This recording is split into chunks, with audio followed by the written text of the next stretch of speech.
Good afternoon. How long gone? It's Country Chris tapping in from beautiful Charleston, South Carolina. Jason, how are you? Country me is great. Sunny day. Skies are clearing up. It's a little hot. Oh. I just left the gym. Didn't even have time for a shower or sauna. Okay, the combination. Most importantly, happy 420 to you, dude. Dude, happy 420 to you as well, bro. I hope you're not high for this podcast, but I can't kind of expect too much from you, knowing that it's kind of your Christmas. I'm not. Okay, good to know. But if you want, I can be. No, I'm good. I as I said before, I prefer you drunk. Well, I'll check in with our guest first. Okay. In about 15 when we tap. Yeah. Tap in with our guest. We will let her decide whether or not I should. Okay, this is a fun game. Puff on my bubbler. Okay, this is a good idea. If you should clear the It's dealer's choice. If you should clear the 5-foot water bong or not, it's kind of up to her. That's good. Okay, good to know. Mm-hmm. It is 90 degrees here. It is absolutely scorching. You said you're in I was in Savannah. Savannah yesterday. Yeah, Charleston. I went now. to Savannah last night to see the How Long Gone alumni tour with Girl Puppy, Whitmer Thomas, and Howdy.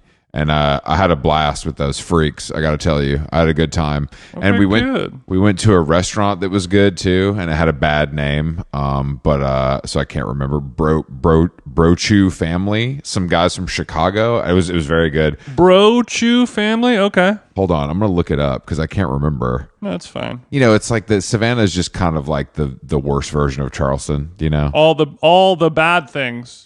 Tom DeLonge voice. Not all the bad things, but it's like today walking around Charleston, it's like, you know, I was at a coffee shop that literally sounds like one of my sister's, you know, co-captain of the cheerleading team. Emmeline is the name of is the name. It's like a hotel named Emmeline.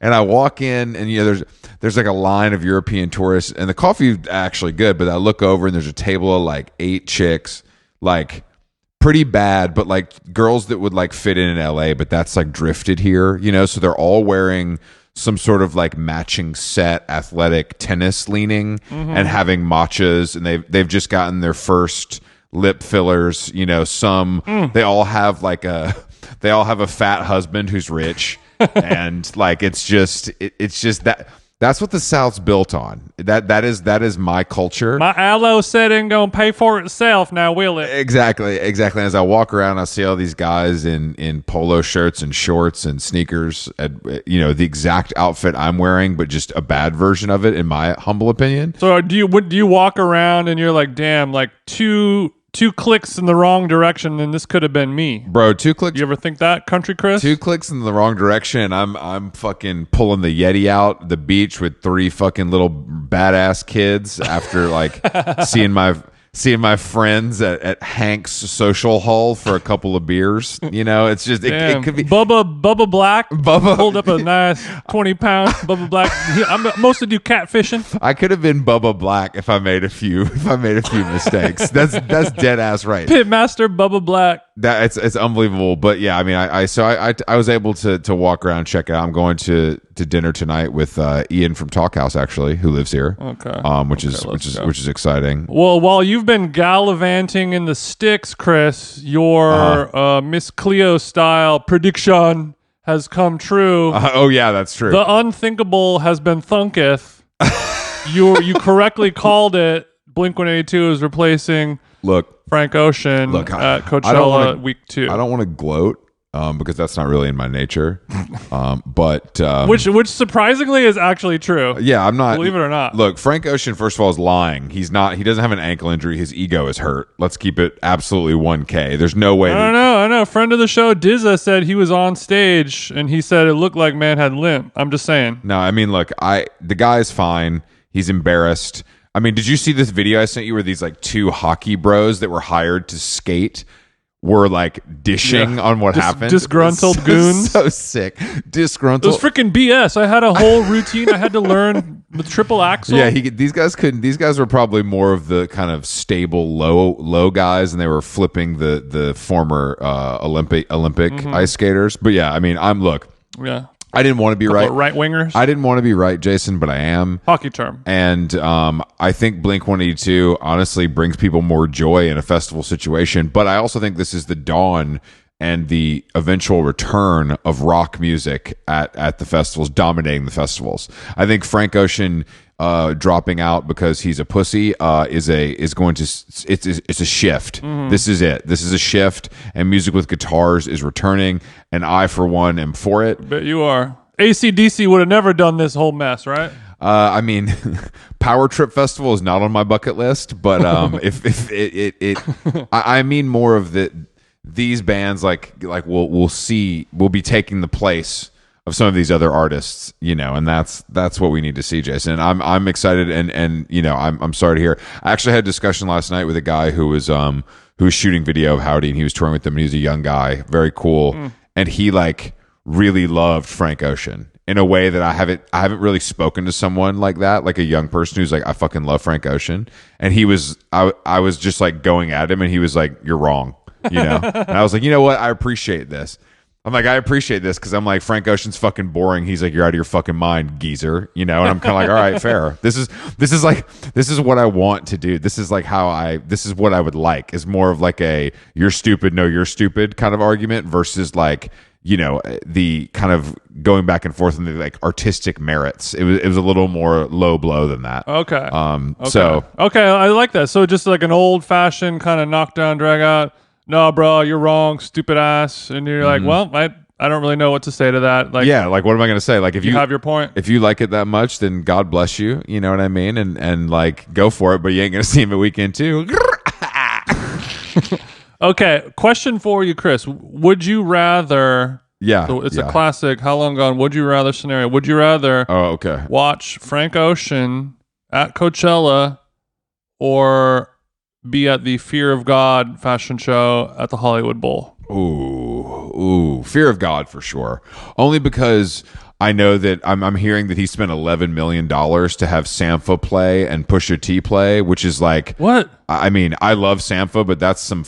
that's some mid-afternoon Coachella level talent. What, $11 million? Well, I mean, I'm not saying he spent that on just the artist, but I think the overall, renting the Hollywood Bowl, the whole thing. Okay. Total budget. We're looking at 11 million. I think that they were, the thing that bothers me the most is they were selling merch at a fashion show, which is just a little bit like, guys, come on. We don't need to do that. We don't need that proves that the show is too big and too inclusive, and we need gatekeepers. If there are people coming to your fashion show that would buy merch at said fashion show, then you've done something wrong, in my opinion. That is not how it's supposed to be. Yeah. At that point, does it turn from a fashion show into a merch show? Yeah, of course. But also, who was there? Funnily enough, with his new bride, rapper and known Hitler enthusiast Kanye West in the building. Yeah, this is the redemption arc is beginning. I'm seeing it now. I was sitting at a restaurant here in Charleston, and the blonde white girl with braces was bobbing her head along to Gold Digger as it played over the loudspeaker. Jerry's dapping up Kanye backstage at the Hollywood Bowl for his Fear of God fashion show. It's only a matter of time before Kanye's back. You are forgiven, my brother. Yeah, I mean, obviously the religious undertones to all this stuff, it does mean they have to forgive him, I guess. But what would you rather do, Jason? Would you rather watch Frank Ocean at 1 a.m. after waiting an hour, or would you rather see... It was not 1 a.m. It was 11. I would 1,000% I would rather watch Frank Ocean. I mean, at least it's one of those things where a lot of people thought it was bad and everything, and then a few people were like, it was kind of interesting. Obviously, it'd be a train wreck, but yeah, I'd much rather see that because I like some songs from Frank Ocean versus Fear of God. The one Sampha song is better than every Frank Ocean song. If I'm thinking about this now, the No One Knows Me Like the Piano is better than any Frank Ocean song. And the Hollywood Bowl, the seating is so comfortable. There's no windstorms. You know what I mean? You can bring your own groceries from Gelson's, make a little charcuterie plate, Okay. It seems a little more pleasant, I guess. That's all. I liked the Pusha T going from Coachella 72 hours ago to basically performing at a Filipino youth church for this shit. 100%. And just like praise God, it's all about lavenders and pastels and I'll tell you what, Jesus Christ and God be his name. And 3 days ago he was like, yeah, I'll fucking shoot you if you touch my cocaine. I'll fucking kill your bitch. And this is the duality of man, Jason. The duality of man. I wonder if it was about money. I think that's like big bro, like that's the homie.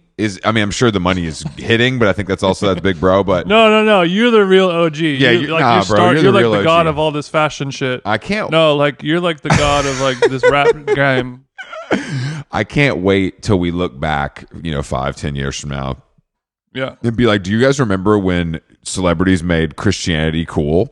And we're all gonna laugh because there's nothing less cool than being religious.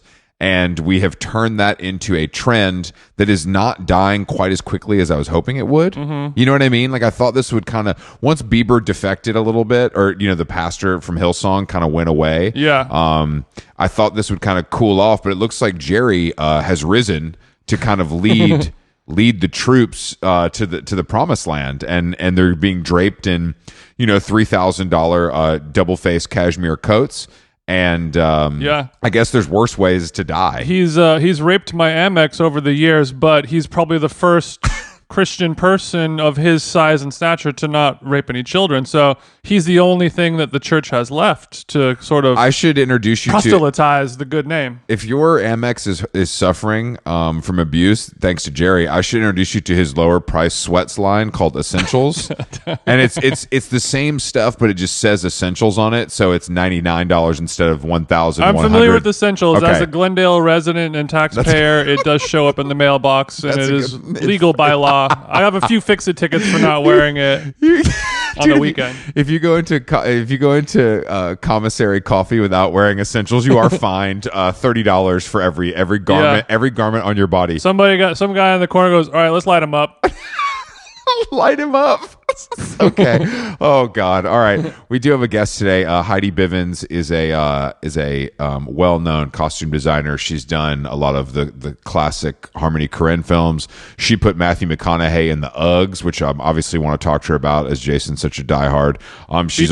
She's also the brains behind Euphoria, a show that everyone loves, especially for the Jean-Paul Gaultier on the high school students. And I'm glad that there's someone to kind of pinpoint, that did that.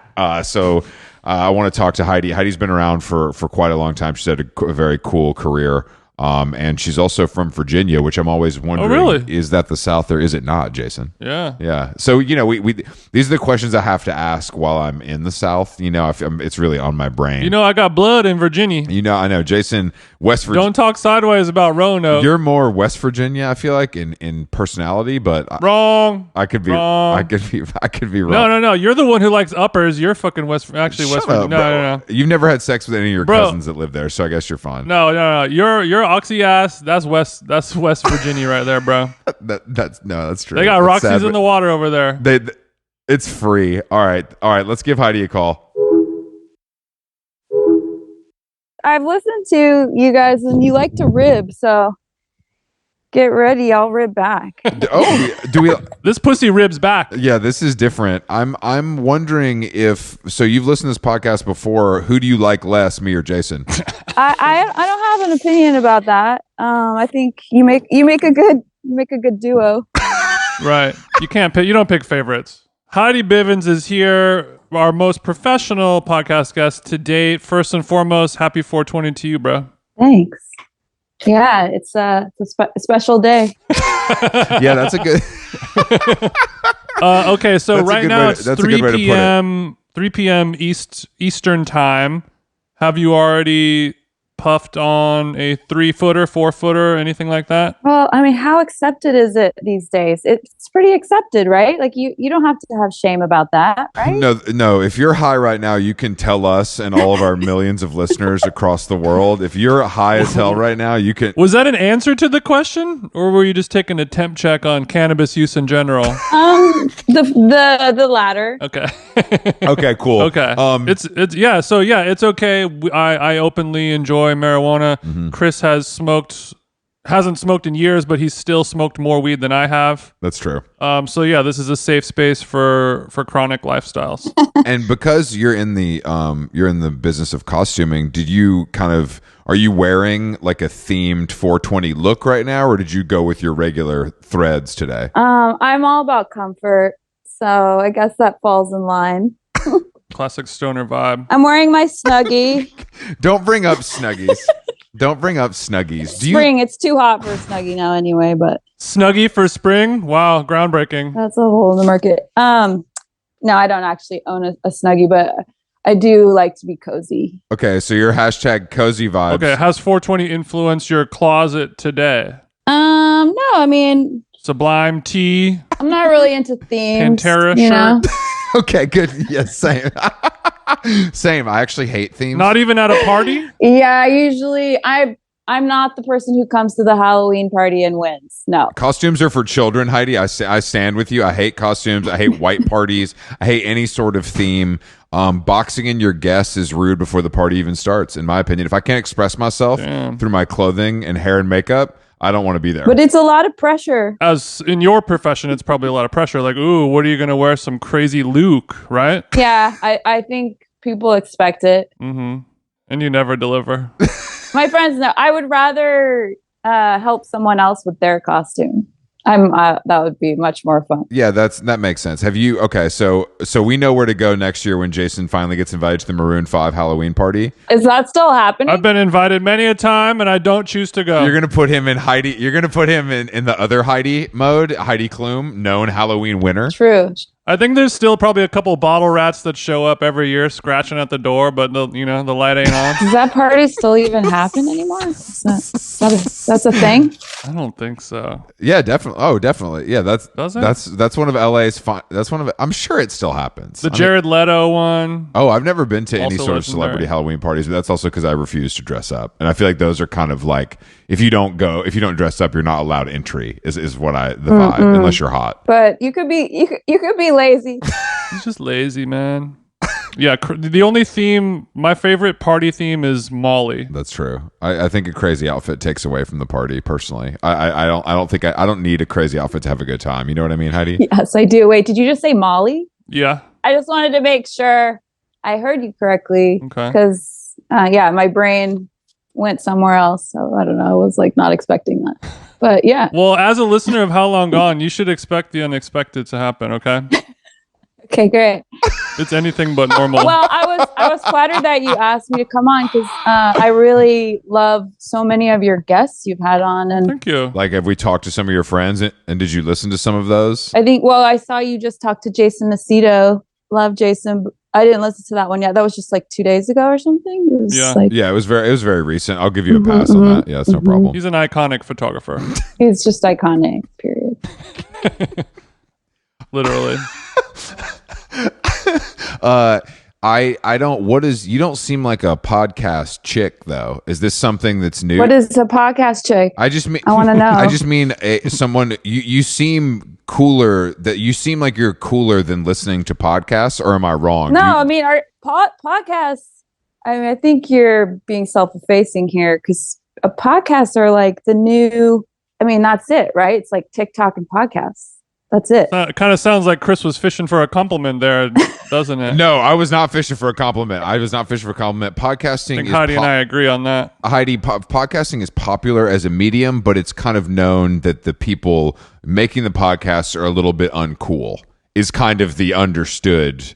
I think thing. Emily Ratajkowski is a pretty cool chick, Chris. So you're lowbrow? Is that? I think compared to some of the other podcasts you've been on, we're highbrow. But I don't think I don't think that like in the scheme of things, I feel like we might be. I think we're middle of the road. Jason, what do you think? We don't like to get too heavy, which I feel like is what people want when they think of. We're not highbrow. We're not lowbrow. We're just brow. Okay, we're in our brow era. Mm-hmm. We have an iconic brow. You know what that's like. Heidi, do you have an iconic brow? I wish. For the record, I wouldn't say that, but I do pay attention. Yeah. Okay. You're aware of brows. Actually, while I have you here on the brow subject. When people do the brow bleach, honest opinion, not your diplomatic one, what do you think? And not when Hunter Schafer does it. I think most of the time it looks cool. Do you think that looks cool? I have to disagree. I do not like that. And I've done it before. Wrong. Which is embarrassing to me. You've never seen it on anyone that you thought it worked on? I mean, maybe Hunter. Never? That's about it. Yeah, I guess Hunter gets a pass for me for kind of anything. And I don't even know if Hunter's ever bleached the brows. It just feels like it's probably happened. Yeah, you know? same. Maud Apatow's sister just did it, and I thought she looked great. Was this for like a one time, one night only, or do you think this is like I live my life as a bleached brow? Well, she's woman? an actress. It might be for a part. I'm not sure. But I've seen it on people where I think it looks cool. Like my friend Sasami did it. I thought it looked cool on her. Yeah, I think, usually it is a temporary thing. That's true. It can always be brought back. But I feel like I've seen doing my deep research for How Long Gone, I've seen that you've been both blonde and brunette. Have you done some adventurous coloring as well? Have you done orange or maybe a red? I've done like a pink red. I like switching it up. I get bored. What was going on in your life when you went pink red? Was it a cry for help or was it stylistic? What was his name, Heidi? No, I actually tried to make it. I tried to make it like just like a rosy hue. It went way different than I expected, and then I just rolled with it. But it was temporary. Yeah, everything's temporary. But you don't do it. You don't do it yourself. I'm sure you were at a beautiful Manhattan salon, right? LA at the time, but I do my hair sometimes. I'll dye my own hair. Damn, you don't give a shit. Damn. That's crazy. Yeah. That's crazy. You don't pay a Japanese person $600 to do it? What's wrong with you? Chris McMillan isn't coming over? Not when I'm blonde, though. Because blonde is hard to do. Not when I'm blonde. Blonde is too hard. Throw money at blonde. But my mom does her own blonde. My sister's done her own blonde. Like, if you know what you're doing. If you have your blonde certification, you could let it cook. I get it. Now, if you're doing this, if you're doing, I have a master's in blonde. If you're doing this though, what is the upkeep on being? Because I feel like it's like every month or every 6 weeks we have to go see the colorist and spend quite a lot of money. Depends on how poor you are. Yeah, it does depend on your money situation, I think. But and also if you're like stuck at home during a pandemic, then that blows. I was very glad that I wasn't blonde over the pandemic. What a waste. What a waste of follicles, right? The selfies would have been weird with all those roots showing. I completely agree. That could have been diabolical. Because New York City, it's like a runway. And if you have that taken away from you, fuck it. What's the point? Yeah, what I moved upstate. So I don't live in New York City right now. I live in the country. No one cares about your roots. No one cares. It's like so chill. Okay. No one cares about your roots. All right. So you moved upstate. Are you running from something, or was this just kind of you needed some fresh air? I bought the house in 2017 and I was not running from anything then. But then when the pandemic hit, kind of, and then I came up here and it was amazing. So are you like going country mode? Because I'm in the South right now. I know you're. I have a pickup. Mm-hmm. Oh, I have a pickup truck. What kind of pickup we talking about, sister? Yeah, what are we working with? It's what my friend who's like a truck enthusiast told me is the like soccer mom truck of Texas, but I'm okay with that. What? It's a Ford Ranger. Okay. But is it what year, what color? A respectable vehicle. What kind of tape deck do you have in it? If you have the VIN number handy, that'd be great. No, it's a 2022. It's a Lariat. It's black on black. It's cool. It's a king cab with a short bed. Don't bury the lead, sweetie. You should have led with Lariat edition. Damn, you did. Yeah, Lariat. So can you tell me what Lariat means? I know you paid more for it. So what comes with that? I don't know exactly, but it's part of their range and it's a little more luxe. Okay. So it's got. Yeah. It's so do you have leather interior in the Ranger? Yeah, it's for the ranch hand manager. The seats are a little cushier, a little more of a luxury experience. Probably got a little more juice under the hood. Yeah. What are you doing with the truck that how often are you hauling in the bed? First of all, I think I get more respect. Definitely from your friends and neighbors. From everyone. Mm-hmm. Okay, just from everyone across from the local woods people. I turned in my Metro card for this old Ford pickup. Okay, so you got a 2022 Ford pickup, so it's pretty nice. This is like it's got Bluetooth and stuff. Like this thing really does the trick. Yeah. But I'm saying, did you do this to kind of get into the upstate zone, or are you using the truck for what it's meant to be used for? You know what I'm saying? Yeah, I haul stuff. When you have a house, you're going to need to haul stuff at some point. Oh, okay. So you don't think these two podcasters own homes? That's interesting. Next question. No, I'm just saying, like, duh, you should know. Yeah, well, I mean, how many cases of La Croix are you hauling back from the market? That's what I'd be hauling for sure. I don't really drink La Croix. Really? I didn't mean to offend you. I'm sorry. I drink something and nothing. What is? Is that a riddle, or is that the name of a startup seltzer brand? It's my favorite. What is it? Look it up. Is that a British brand? I think they sent that to us, Chris. Yes. They have they're from the UK. A nice label on it. Oh, it's the pretty cans. It's the pretty cans with the and it's like, but it's flavored. It's like yuzu. Yeah, exactly. I drink something and nothing spritz, man. Yuzu. Yuzu, man, it absolutely smacks. Hibiscus yuzu. So, are you buying that by the case online? It's all vegan, man. Is there somewhere you can buy that upstate? Yeah, my local. No shit. There goes the neighborhood. You're telling me the upstate is so fucked up by Manhattan expats that they're selling fucking $25 6-packs of yuzu water? When the yuzu spritzer shows up, rent going up. The locals probably don't like it. They definitely. Have you made any local friends? Like, or do you build? Do you? Yes. Okay, so what do they do I have lots. That's very important. What do they do for a living? Well, like my neighbor who lives across the street, who's a dear friend, is a Spanish teacher. Okay.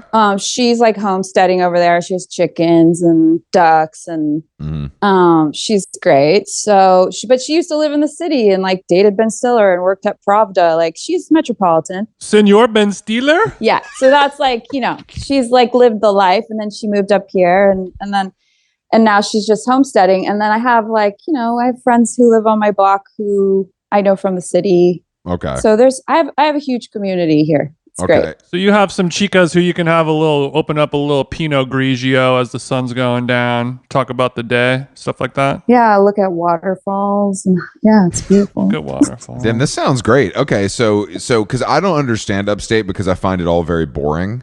And I just don't know what people. Are you a beach person? No, not really. I'm a major metropolitan area person. He's more of a gym guy. You're a gym rat? Yeah, I'm a gym rat. Yeah, he's a gym rat. I can't. Obviously, the cameras are off, but you can feel it probably, kind of coming through. Okay, what can you lift? Are you talking? Do you mean bench? Do you mean deadlift? Like, what are we talking about? Squat? I don't know. I'm just trying to sound like I know what I'm talking about. I don't know. Okay. That's a very cool question for Chris, you to ask. if you had to rate your strength level on the Rotten Tomatoes 1 to 100, where you at? About 83 certified strong? What's up? Yeah, I'm 83 certified strong. I'm not exactly where I want to be because fitness is just an evolving journey, and that's something that I'm kind of I'm dealing with on a daily. Do you have a gym at the house, Heidi? Did you install a little something? No gym here. I have to figure that out during the winter months. But in the nicer time of the year, I'm riding my bike every day. Okay. That's fun. So you're but is it not pumping iron? Okay. Is this like a beach cruiser, or are you putting on the spandex and kind of doing 100 miles and getting a donut with the fellas? Nah, it's more like a dirt bike, like a mountain, like a hybrid, like a mountain bike. Hybrid, yeah. What? Yeah. Okay, so you're mountain biking for fitness, or is this like a cross-trekking trail runner? Okay. I don't run. Okay, you strap on a nice little veggie sandwich, ride over to a waterfall, check it out. Maybe light up a little backwoods. Sounds nice. Sounds nice, doesn't it? That sounds nice. Open up a cucumber hibiscus. That's right. Okay, so you have this idyllic upstate life, but I imagine because of your career that you have to be in New York, you have to be in LA. So are you soft now? Can you like not handle taking the train? No. Or are you? Do you park the Ranger on Canal Street? No, I still have one foot in the city. I want to buy something there. I was just renting for the whole time I'd been in New York. So, once the pandemic hit, it was just like, okay, this could be a mortgage. You know how it goes. Mm-hmm. And so, yeah, I just haven't found the right place yet. But I go to the city all the time. I parallel park my truck in the city. Damn, that's sick, actually. I've always found having a car in the city to be just very odd. Like if you don't go upstate, I don't understand what the point is besides stunting. Right. But I also like to stunt, so maybe a nice, a nice vintage car is in my future for the city. Can you really stunt with a Volvo wagon 83 though, Chris? Is it really a stunt? What where are you? You're in Brooklyn, right?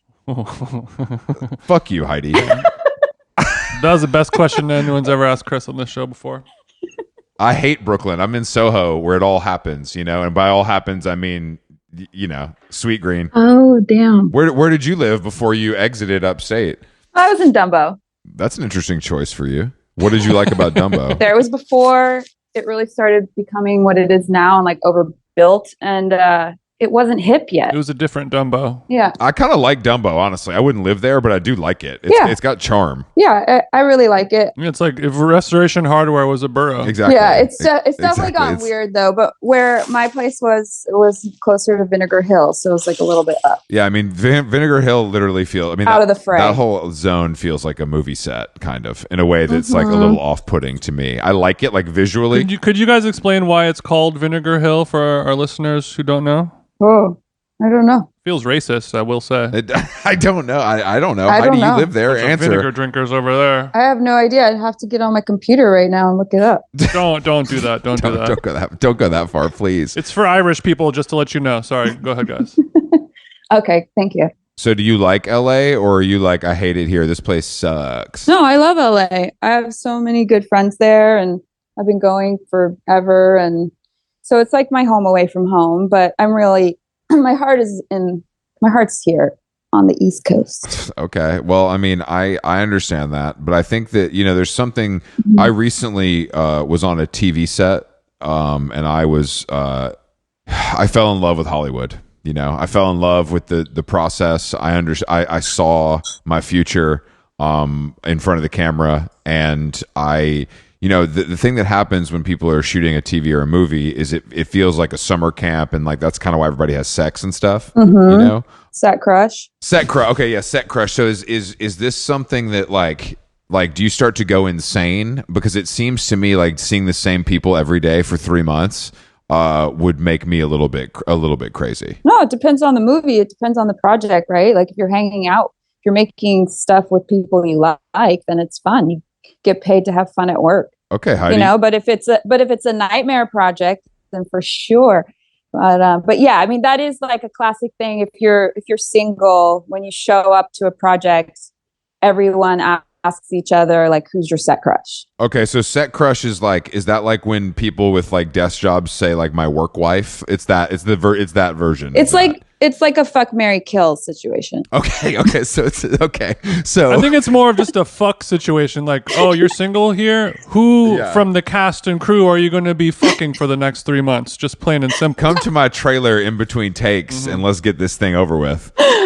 Well, what I'm very interested in, and this is something that I love, is when like Julia Roberts marries the cameraman. You know what I mean? Like that kind of stuff. Cameraman dick is some good dick. Cameraman dick is definitely some good dick. But have you seen this? Have you seen the first AD leave with the lead actress? Is this something that happens, or is this something that's being sold to us by Us Weekly? No, I've seen like Prop Master go home with the lead actress. Like I've seen, I've seen all kinds of stuff. Prop Master. I've seen all kinds of stuff.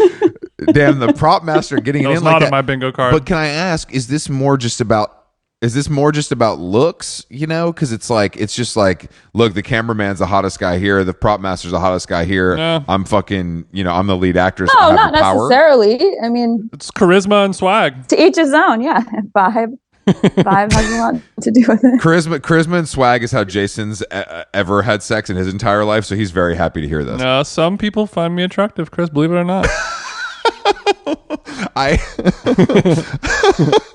Okay, so do you think now are you looking for love in that way, or are you trying to keep it kind of church and state separate? On the job?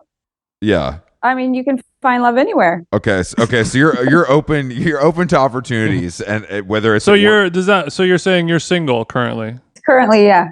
Okay, good to know. Broadcast it. No, I'm just okay. So Heidi's single, and you're saying I could meet love at the feed shop by my house, or I could meet my love on the set of Euphoria season 3, I guess. Is that what we're looking at? Yeah, I mean, you always got to be ready. Okay, yeah, you have to be open for love at all times, Chris. You're saying Heidi that your heart is open, and that's maybe something we could learn from you. Why? Because you're cold as ice. What do you mean? I've been called cold as ice before. I'm not really though. I'm a big softie, but unfortunately some people do think I'm a dickhead. Well, when you're in the public eye, it's bound to happen. So thank you for kind of seeing me. Actually, that feels really good. Yeah. that feels really good. You've been around? So you've been around a lot of very famous people at different stages of their career, and you have to like push them, to try things they might not want to try. Is the key to that just supreme confidence, or do you have a certain way that you like to approach things? Are you speaking specifically about costumes, or it can be anything you want? It can be anything you want. I just feel like your job is literally like, hey, put on this wild ass shit that I know you signed up for, but you might not feel the most comfortable in it. You know what I'm saying? Oh, well, it's usually a collaboration. I don't know that I've ever been in a situation where I had to try to convince an actor of something that they didn't want to do. Now they have intimacy coordinators for that.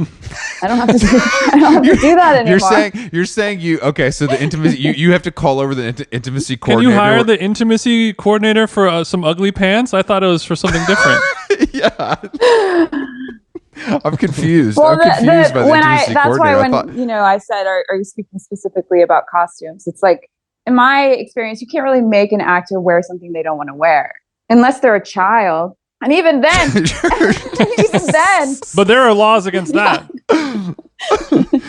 They're stifling your creativity at every turn, Heidi. So you're saying that obviously the actor or actress is in character, they kind of know, but you're saying if you push something too far, it's not going to come off because they're going to feel uncomfortable, so it's not going to work anyway. Exactly. Is kind of what I'm hearing. Okay. Exactly. So, but you can make an extra wear whatever you want, though, right?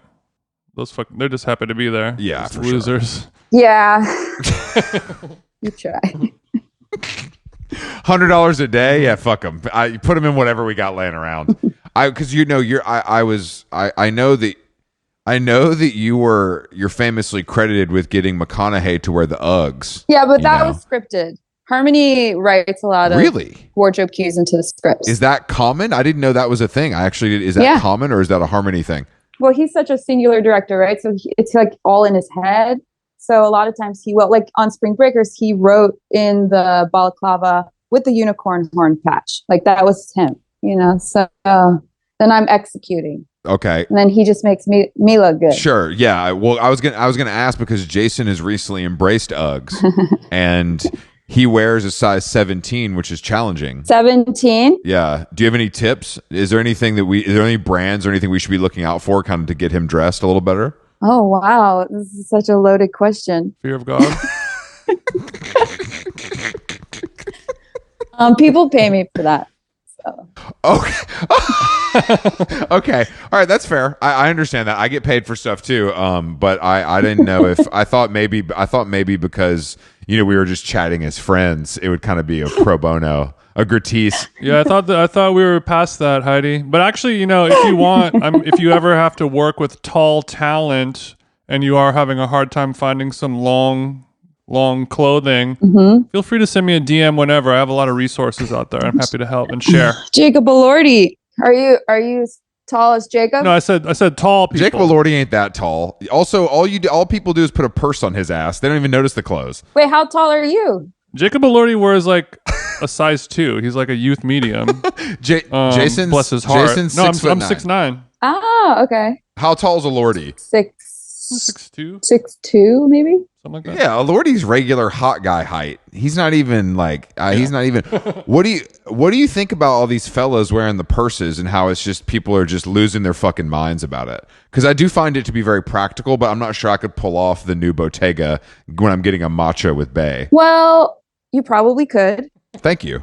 because it's trending. Oh no, thank you. Okay, never mind. It has nothing to do with me. But, got it. But I don't know. I maybe this is one of those trends that people will look back at in 10 years and cringe, and then like people who are doing it, and then 10 years later the new generation will be doing it. Yeah, no, for sure. Yeah, it's just I think guys have been wearing purses for a long time now, but you personally, if you were to meet your Aiden or your Big and he pulled up with the fucking Hermes clutch, is it quiet for him, or are you willing to look past that? For a roll in the head. Is it considered quiet luxury? It depends on like what he's wearing it with. There. You know, if he's like, what's she pairing? You know, like if it depends, I guess, and the attitude and all that. Mm-hmm. But I wouldn't rule it out. I'm not very judgmental. I try not to be. Must be nice. That's kind of how I make a living. So I don't know anything about that. But I do think that the purse thing is quite cool because I love to spend money, and expensive accessories have kind of been out of reach for me. You know, there's only so many, like I don't really wear jewelry because I can't wear jewelry. I look ridiculous. I don't wear watches. They're uncomfortable. So a nice, you know, a La Mer croissant, you know, would look great on my frame. Mm-hmm. But I have PTSD from the messenger bag trend, if I'm being honest, because we lived through that. Right. You know, and I feel like the crossbody, it just feels. So what is it? Backpack? No, a real man carries all of his items in his hand. Exactly. Okay. It's all in my, and you also don't wear jackets when it's cold or carry an umbrella. Is that right? Yeah, I'm a real fucking man, Heidi. That's fine. But I mean, back in the day, a man would wear a jacket and pants, and you'd be able to fit all of your belongings in there. You don't need a purse. And now we all just wear on running shorts to everything that we do. So, you know, your shorts will fall down if you put your giant iPhone Max and your Bottega wallet and all that shit in there. It won't hold. Mm. That's literally my problem today. I'm in Charleston. It's 90 degrees outside. I'm walking to lunch. I'm wearing my Patagonia shorts. All I can take is a wallet and a single credit card, or these shorts are going to be around my ankles, you know, and that doesn't really fly down here where I'm from. Okay. So tote bag? Yeah, I'm more of a tote guy. But I walk around with my phone in my teeth like it's a knife. Yeah, Jason carries a phone like a dog playing fetch. It doesn't really go well. I just think there's not a great solution. I mean, the real solution is to wear a suit all the time so you have plenty of pockets. Mm-hmm. That's the manly solution, in my opinion. But I can't do that either because I overheat. I think it's an age thing. I think you should just rock a briefcase. Briefcase, Heidi, is a good idea, and I've looked into that. But it feels a little bit laptop casey. You know what I mean?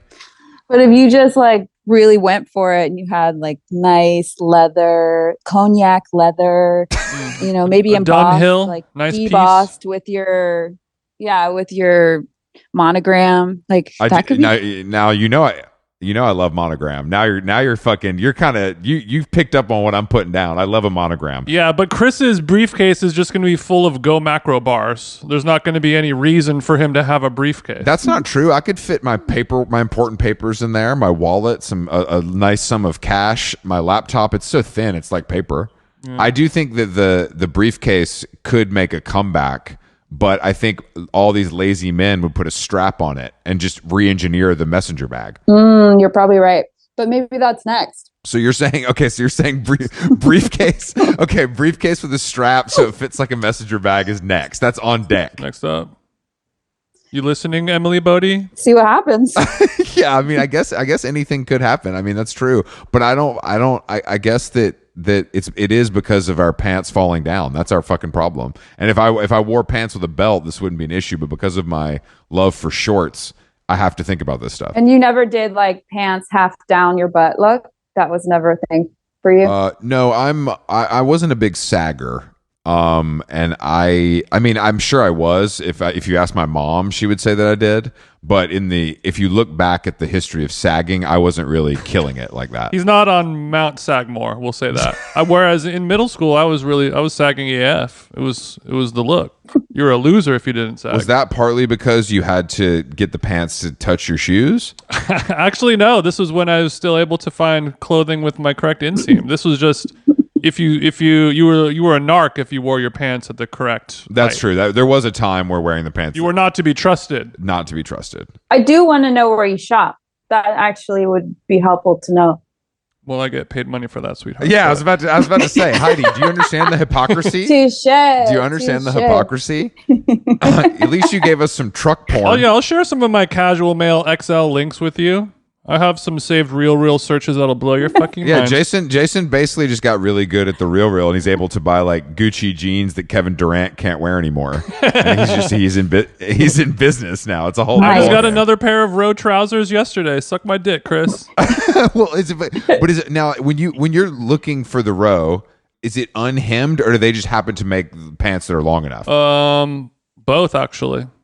I'll get ones that are almost long enough, and then I'll do an invisible or like a false hem, and then sometime the pair I just got are unhemmed, so then I'll go get those hemmed. Oh, okay, that's okay. So you're firing it all. Mary Kay and Ashley think of it all. You know, you can get custom too. He just did. Have you done that? Yeah, I just had 2 suits. I'm getting married in like a month and a half or so. Congratulations, Grazie. Jason. I'm actually getting married to a wardrobe stylist, so we'll talk about that in a second. But I had two suits custom made, and I have never felt more amazing in my life wearing clothing. Like, it was the first time where I really felt as if I was not like a freak of nature kind of body size anymore. I felt like a normal person. Do more of that. It was a dream come true. Loved it. And now I can never go back. So you can do more of that. Yeah. Yeah, you can do more of that. And then those pants that you love that you already own, just have them copied. Yeah, I'm just gonna have I'll just bring those in and just make a pattern out of those, and we're cooking from there for sure. But it's one of those things where, like,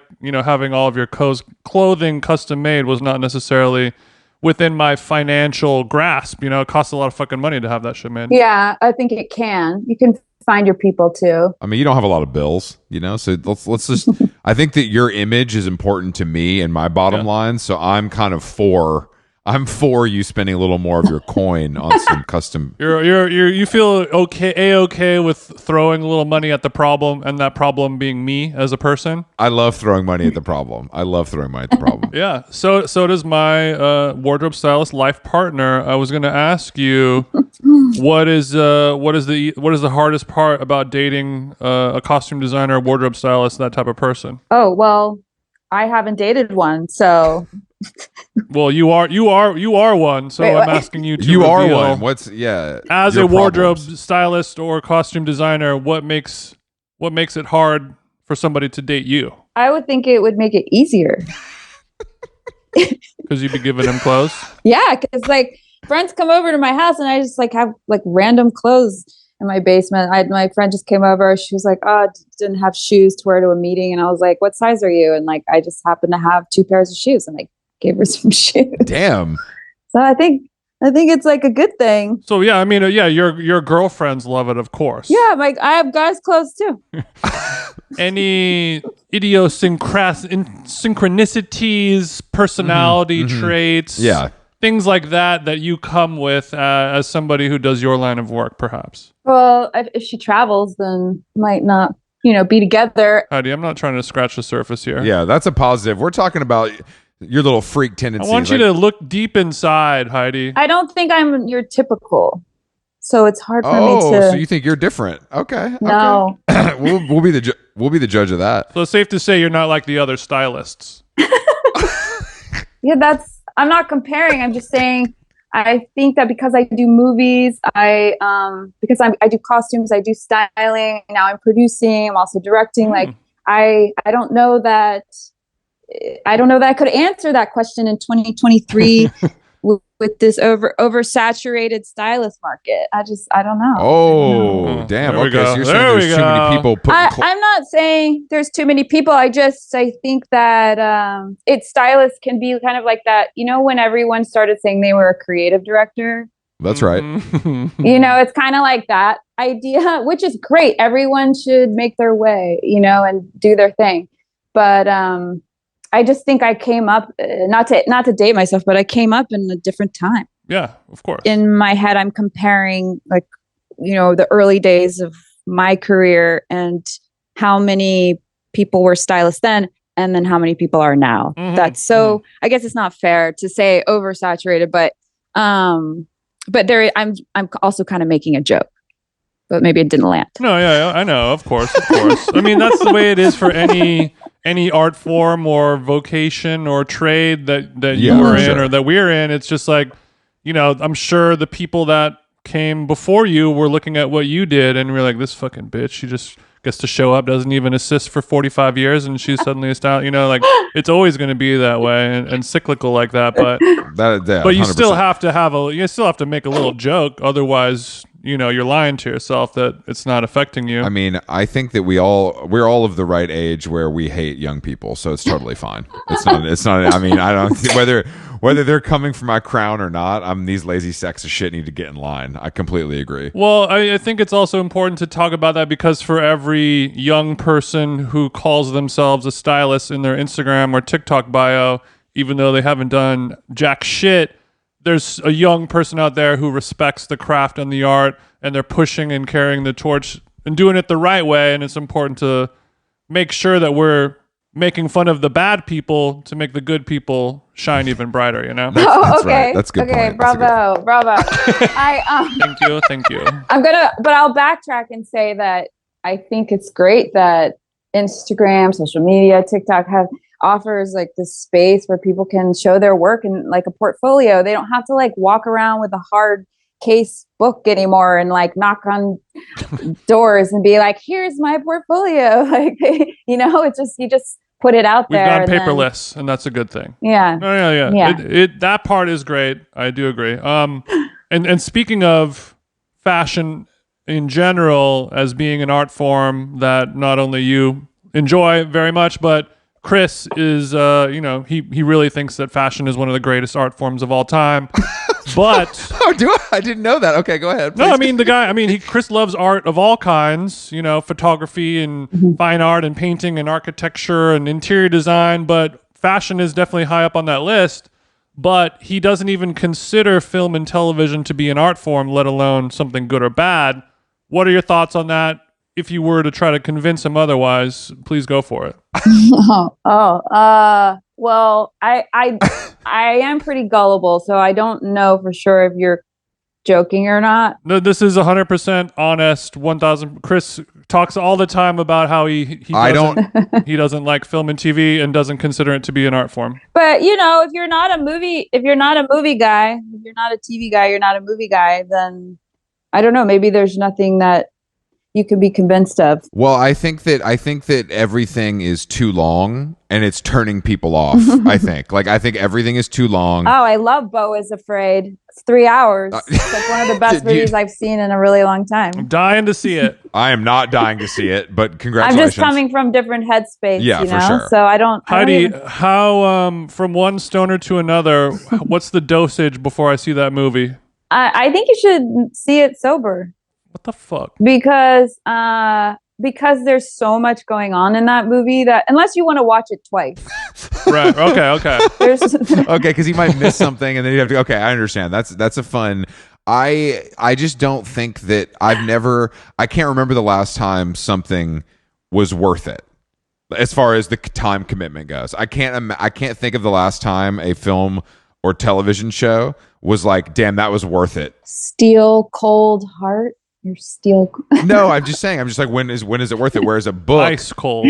Your ice. Like I cold. just flew through a book, and I felt so much more satisfied when I finished that than if I sit in a theater. Do you feel smarter? Not even smarter. I think it's just the thing that I did when I was a kid. I didn't watch movies. I read books, and I think that just stuck with me a little bit. Yeah. Like we weren't That's a movie fair. family. We didn't sit down and watch movies. Like I'm actually just realizing this now, Jason. Sometimes we got to shake that tree of yours, Chris. Little therapy session today. Mm-hmm. Oh yeah. I'll send you the bill. Beau is Afraid is really dividing people. So I'm glad to hear that you liked it. It's interesting. Yeah, I love it. I know it's been polarizing. I highly recommend it. Are you an Ari Aster head? Well, I've seen his films and I didn't know what to expect with this one. But after seeing this, I mean, he is, I think he's a master. So that means you hated Midsummer like everyone else. Got it. Okay, cool. No, I enjoyed that. And I enjoyed Hereditary, but this is on another level. This is different. Yeah, that's what I'm hoping for. You can't compare. I thought that was a hit. I thought that movie was like a fucking runaway hit. Well, we can look up, we can go on Box Office Mojo. Wait, what's Box Office Mojo? As a film producer, do you have a membership to that website now? You paid for the premium? Box Office Mojo, well, they used to have way more detail, and now studios don't report as much, but it'll tell you how much the movie was made for and how much it grossed domestically, internationally. Okay. So it gives you all the good stuff, but it's a pay service, and I imagine it's ugly. Mojo. No, it's just a website like Rotten Tomatoes where you go on to see how much a movie reportedly made. But now the results aren't so clear because of streaming and yeah, of course. It's a blurry line. So people can be like, "Oh, it's a good thing Beach Bum only cost $3 million to make," stuff like that. Yeah. I did want to talk to you about that movie. I loved it. Did you spend time in Key West? Yes. Yeah, I love Key West. It's a special place. After I saw that movie, I was like, I kind of want to go to Key West just to see what it's like, just to like ride a beach cruiser around and just like go to a bar all day kind of thing. Just try it for a few days. Yeah. Would you recommend this lifestyle? Definitely. It's you'll run into some like interesting characters, and it's a kooky place. It's cool. It feels like you kind of dropped off some other, I don't know, place, like a parallel universe. Kind of like how like New Orleans is its own thing, and I mean DC used to be like that too. I'm from right outside of DC. Really, I didn't know. You said Washington D.C. used to be like Key West, Florida. No, like its own little. Okay, its own little district, perhaps. It's own like it's like a void, It's like right. Well, I mean, Washington D.C. doesn't belong. It's not even a state, so that makes sense. But I felt that way when I went to Alaska. It feels like everybody's on the run, and I feel like Key West is a similar thing. Like you've done something that you can't come back from. Yeah, and you got to relocate. But Key West seems a little. I mean, there's a little more romance to it, than Alaska for sure. But probably as much day drinking. Would you say? Yeah, but it's but it's like, but it's the fun kind, not the dark kind, though. Yeah, Alaska's really dark. It's really dark, not like literally and figuratively. It's just not a place. It's not a really, big pina colada town. Chris is saying no, it's really not. But Key West, Jason, I'm with you. I've always wanted to go there too. It's just kind of hard to get to, right? Like, don't you have to? Where do you go? Well, the drive is beautiful. So yeah, you can fly into Miami and drive. You can drive from Miami. It's only a couple hours. Oh, okay, that's not bad. Okay, I can do that. I can swing that. It's beautiful. Maybe 3 hours. I can't remember exactly, but you can do the drive easy, and a lot of the drive is on single lane but these like strips of highway that are just bridges over water. That does sound nice. Heidi, question for you. As a fashion lover, there's been a lot of fashion shows lately that we've made fun of and talk shit on. What do you think needs to change to make fashion shows good again? Well, I mean, they're becoming more like events. So I don't know, maybe that's what needed to happen. Well, I haven't heard you shitting. What have you been saying specifically? Well, it just seems like it's a competition. It's like a competition so you can spend the most money. And it's a little bit like, what are we getting out of that? Yeah, I think our argument would be like the fact that they're turning it into an experience is maybe what we think is wrong with them. It's not necessarily the original idea of a fashion show, like to show everybody the new fashions, and now it's like like putting your Chanel logo on the French fries and hiring a rapper and all this bullshit and just throwing money at the problem, and it's a pissing contest. Well, that's about celebrity culture, isn't it? You tell me. I mean, I would think so, and if that's the case, then it's not going to go back to how it was, where it's just editors on the front row. Yeah. No, it'll never. I mean, but I think that there's going to be. It's futile, so just accept it. But you can still have a good fashion show that's only about the clothes and have all the Kardashians in the front row and fucking whoever you want, Grimes and not have it at the Hollywood Bowl. Is that what you mean? Yeah, basically. Yeah. That's one thing, but not have it be this like TikTokable moment with a rapper and like a snow cone bar and cotton candy and like carnival rides and shit. Everyone's just gonna try to one up each other. 100%. I mean, 100%. I mean, I think it'll. I mean. Right. I think that if Demna wouldn't have been in trouble and did that show that was all just kind of like atelier, like tailoring and no kind of pomp and circumstance, but that was obviously he didn't have a choice. But that seemed pretty pleasant to me. You know what I mean? But I think that the celebrities, I mean, they dictate everything we do.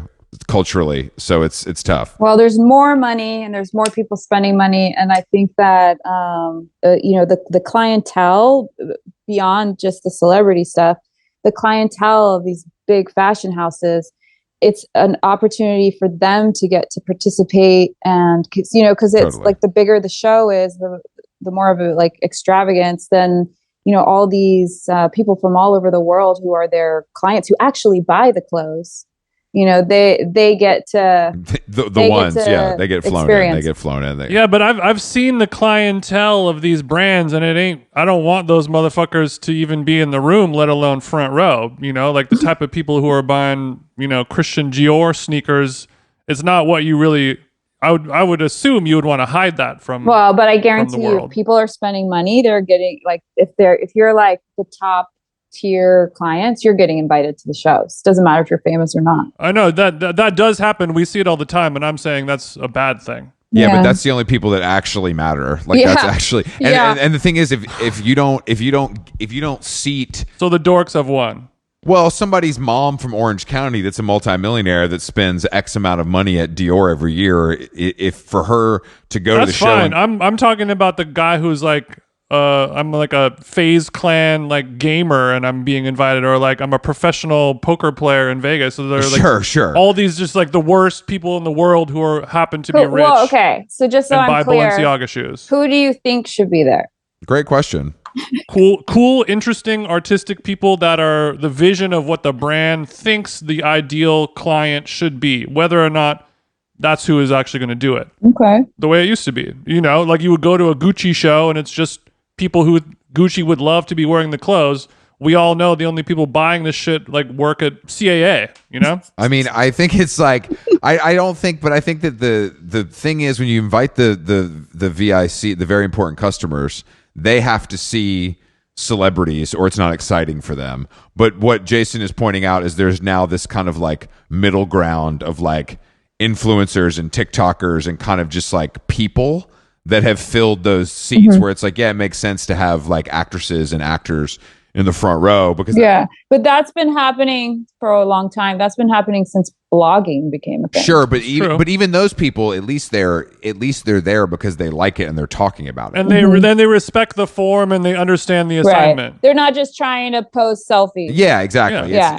but you know how it goes. It's all about how many followers these people have, and there's someone at each brand who is in charge of marketing, and they're looking at like what kind of exposure they're going to get if someone posts themselves at the show, and that's what it's about. Yeah, I mean, I agree. I'm not saying it's I know I don't think you like it. Good thing. But I think it's futile to try to fight it. No, I agree. I don't think it's futile. I think it makes it much more difficult. It's much easier to just hire TikTokers who have a lot of followers, even if they're fucking the dumbest people in the fucking world. It's easier to do that because you just check it off your list. Like, all right, my impressions have been impressionized. I can go order my salad now. Instead of doing it the hard way, which is like really deciding what you want to do and taking a stand against that. You might have come up with a niche idea for a position that these corporations need. So you might have we just invented creative director? Hold on, guys. Hold the fuck on. This is crazy. It's still a working title. It's like, I want to be a director, but like, for like creativity? Is that a thing? There's something there. I think there's something there. I think there's something there. Thank you, Heidi, for joining us today on How Long Gone. Oh, it was a it's pleasure. over? And damn. It's over. I know. I'm sorry. I know. You got to get back to tending to the farm. The hour just flew by, didn't it? You got to get back to tending to the farm. I don't want any of the ducks to kind of go unfed tonight. And I ate an edible halfway through, and I'm going to be unable to speak coherently here in about 7-8 minutes. I could have talked to you for hours, so thanks. Yeah, this was fun. Oh, of course. No, thank you. And the book, your book is out everywhere thanks to our dear friends over at A24. Yeah. Shout out. The Euphoria fashion book is out now, and I think it's a really cool idea. It's much more thorough than I thought it was going to be. It like shows every single outfit with great photos on and off the body, with anecdotes and stories and captions that you wrote, and it's very impressive and very well done. My only criticism, it smells like shit. The paper does have a certain smell, doesn't it? It does. We're trying to keep it custom. You know, we gotta make it affordable. Like I said, my only criticism. All right. Well, it's important to have one, isn't it? That's right. We have to. Yeah. Otherwise, nobody will listen to us. God damn it. And Heidi, we'll be upstate sometime later this year. Can we give you a DM and maybe come by the barn? Hells yeah. Hells to the yeah. I'm a men's 12, so if you just want to go ahead and start stockpiling footwear, that'd be great for me. We'll give you a text so you can do a pull before. We'll give you enough time. Yeah. I can send you my measurements. Okay, good luck at your wedding. That sounds awesome. And thanks, guys. Thanks, Heidi. We appreciate it. Thank you, Heidi. We'll see you soon. Bye. I just want to say this is my way of telling